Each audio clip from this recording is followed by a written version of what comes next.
প্ৰকৃতি বিনষ্ট কৰি উত্তৰ গুৱাহাটীত দিনে নিশাই অবাধ বন ধ্বংস।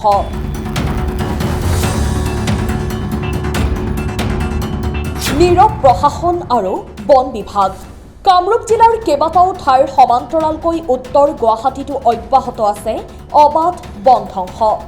উত্তৰ গুৱাহাটীৰ ৰংমহলত দিনে নিশাই প্ৰকৃতি বিনষ্ট কৰি চলিছে এই পাহাৰৰ ধ্বংসযজ্ঞ। এক্সকেভেটৰ ডাম্পাৰেৰে দিনে নিশাই অবৈধভাৱে পাহাৰৰ ভূমিত অব্যাহত ৰাখিছে এই অবৈধ খনন। কামৰূপ জিলাৰ আয়ুক্ত দেৱকুমাৰ মিশ্ৰই জিলাখনত অবৈধ খনন ৰোধৰ বাবে গঠন কৰি দিয়া টাস্ক ফৰ্চক অংগুষ্ঠ দেখুৱাই চলি আছে এই অবৈধ খনন কাৰ্য। ৰংমহল গাঁৱৰ চাইনুৰ, বাবুল, মহিত, বুদুল, ইজাজুৰ আদি কেইজনমান বন ধ্বংসকাৰীৰ নেতৃত্বত এই অবৈধ পাহাৰ খনন কাৰ্য চলি থকাৰ গুৰুতৰ অভিযোগ উঠিছে। এই অবৈধ খনন কাৰ্যৰ কোনো ব্যক্তিয়ে বিৰোধিতা কৰিলে তেওঁলোকক দাবী ধমকি দিয়াৰো অভিযোগ এইসকল বন ধ্বংসকাৰীৰ বিৰুদ্ধে।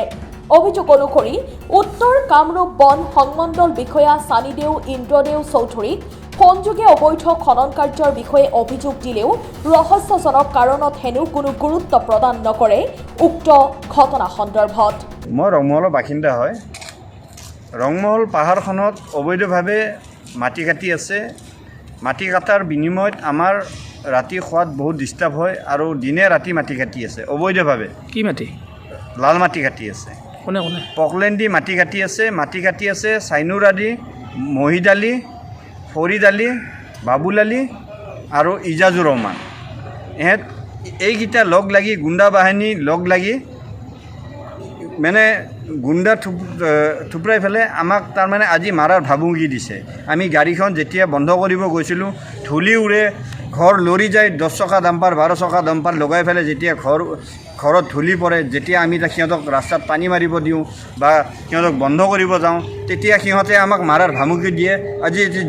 আজি যেতিয়া আমি বন্ধ কৰিব গৈছোঁ সিহঁতে লাঠি টকান লৈ আহিছে কাজিয়া কৰিবৰ কাৰণে। সিহঁতে আমাক চেলেঞ্জ দিছে, তহঁতক চাই ল'ম, অমুক তমুক এইবিলাক বহুত চেলেঞ্জ দি থাকে। আৰু আগতেও আমি এনেকৈ বহুতবাৰ বন্ধ কৰিবৰ কাৰণে চেষ্টা কৰিছোঁ আৰু বহুত আমাৰ যিখন ৰংমহলৰ মানে শুৱনি এখন পাহাৰ এখন আছিল, সেইখন পাহাৰ গোটেই ধ্বংস কৰি পেলাইছে। পাৰ্মিশ্যন আছে নেকি তেওঁলোকৰ? একো পাৰ্মিশ্যন নাই, বিনা পাৰ্মিশ্যনত মাটি কাটি আছে। দিনে ৰাতিয়ে কাটছে নে অকল? দিনে ৰাতিয়ে মাটি কাটি আছে। কেইদি কাটে? পকলেন লগাই পেলাই দিনে ৰাতি মাটি কাটে। 10খন 12খন ডাম্পাৰ দি যদি এটা ৰাস্তা দি 10খন 12খন ডাম্পাৰ দি যদি মাটি কাটে তেনেহ'লে সেইটো ৰাস্তা হৈ নাথাকে আৰু সেইবিলাক ঘৰ হৈও নাথাকে।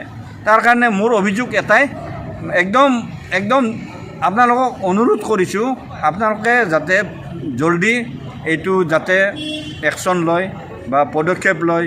কি কৰে আপোনালোকৰ ওচৰত সৰল গুহাৰি আপোনালোকে যাতে জলদি কিবা এটা পদক্ষেপ লয়।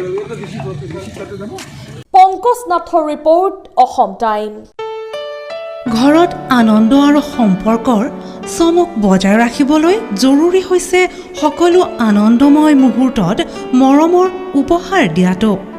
সেইবাবে মধুশ্ৰী জুৱেলাৰ্ছে আনিছে সকলো ৰঙীন ক্ষণৰ বাবে বিশেষ গহনা।